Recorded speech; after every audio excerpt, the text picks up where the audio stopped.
स्वागत है आपका हमारे YouTube चैनल जिसका नाम है हॉन्टेड नेटवर्क। आज की कहानी मैं काशवी जी की लेके आया हूँ जो महाराष्ट्र की रहने वाली हैं। आगे की कहानी मैं काशवी जी की ज़ुबानी में सुनाऊँगा। मित्रों, मेरा नाम काशवी है और मैं महाराष्ट्र में रहने वाली हूँ। ये मेरे साथ घटित घटना है जब मैं कक्षा 10वीं में पढ़ती थी। हमारे स्कूल ने हमें मैसूर में घूमने का प्रोग्राम बनाया था। हमको उस दिन सुबह 10 बजे स्कूल बुलाया था। उस ट्रिप के लिए हमारे स्कूल ने 12 गाड़ियों का आयोजन किया था। हमारी गाड़ी सबसे अंत में खड़ी थी। हम सारी सहेलियां गाड़ी में बैठ गई थी। कुछ ही देर में गाड़ी रवाना हो गई। हम सारी सहेलियां रास्ते में गाते गुनगुनाते हंसते खेलते जा रहे थे।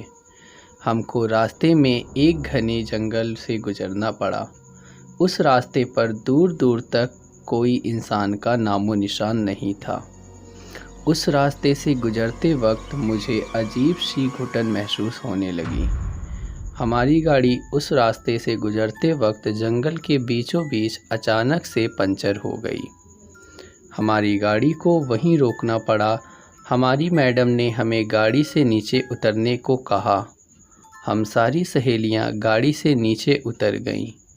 हमारी मैडम ने दूसरी गाड़ियों में बैठी मैडमों को गाड़ी पंचर होने का जिक्र किया और उनको रुकने से मना किया और कहा कि पंचर में थोड़ा समय लग सकता है।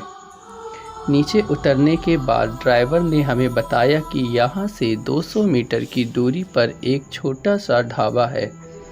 आप सभी लोग वहाँ जाकर चाय नाश्ता कर सकते हैं और मैं गाड़ी का टायर बदल कर आता हूँ।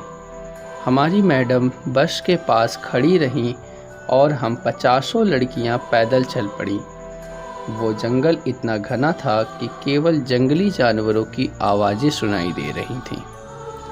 उसी समय हम लोग ढाबे पर पहुँचे। वहाँ से एक बूढ़ा सा आदमी चाय बना रहा था। उसे देखकर मुझे एकदम से चक्कर जैसा महसूस हुआ और मैंने उससे नज़रें हटा ली। हम सभी लड़कियों ने वहाँ पर चाय पी।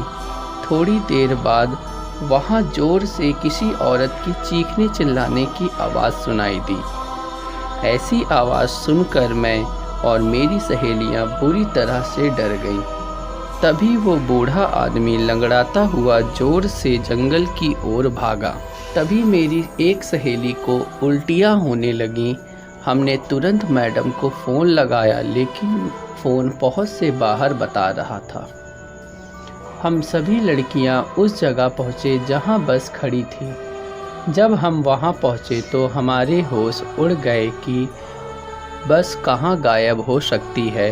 हम सभी बुरी तरीके से सहम गए थे और हम उसी ढाबे पर चले गए।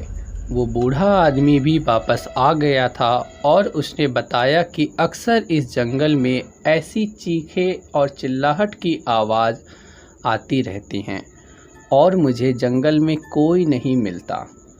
उस बूढ़े आदमी की बात सुनकर हम और भी ज़्यादा डर गए। तभी अचानक हमारी बस आ गई और हम सारी लड़कियां बस में बैठ गईं।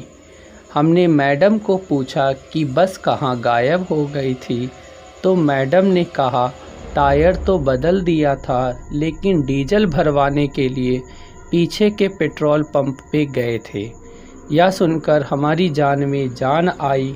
मेरी सारी सहेलियां उस बूढ़े आदमी को बाय बाय कर रही थी। थोड़ी देर चलने पर मैंने जैसे ही पीछे मुड़कर देखा तो ढाबा ज़मीन के अंदर धंस गया था। मैं ज़ोर से चिल्लाई और ड्राइवर को सब बताया और ड्राइवर ने गाड़ी मोड़कर उस ढाबे तक गए। गाड़ी से नीचे उतरकर देखा तो ढाबा तो पूरी तरह से नष्ट हो गया था लेकिन वो बूढ़ा आदमी गायब था और कहीं नज़र नहीं आया। हम सभी फिर से बस में बैठकर रवाना हो गए। मैं गाड़ी से पीछे की तरफ ही देख रही थी और मुझे उस ढाबे के पास पेड़ के पत्तों से लहराती एक सफ़ेद आकृतियां दिख रही थीं। तभी ड्राइवर ने बताया कि इस जंगल में हमेशा कुछ अजीब घटनाएं होती रहती हैं, जिसकी असलियत कोई जान नहीं पाया। हम सुरक्षित मैसूर पहुंच गए मित्रों। हालांकि मुझे इन सब चीज़ों का पूर्वाभास हुआ था, लेकिन यह पता नहीं था कि ये हकीकत बन जाएगा। आज भी मैसूर ट्रिप की घटना को याद करती हूँ तो बहुत ही सहम जाती हूँ, और मेरे मन में यही सवाल घूमते हैं कि उस अनजान जंगल में वो बूढ़ा आदमी कौन था। क्या वो कोई भूत था या वो कोई और। अगर मित्रों आपको यह कहानी पसंद आई हो तो शेयर करना ना भूलिएगा।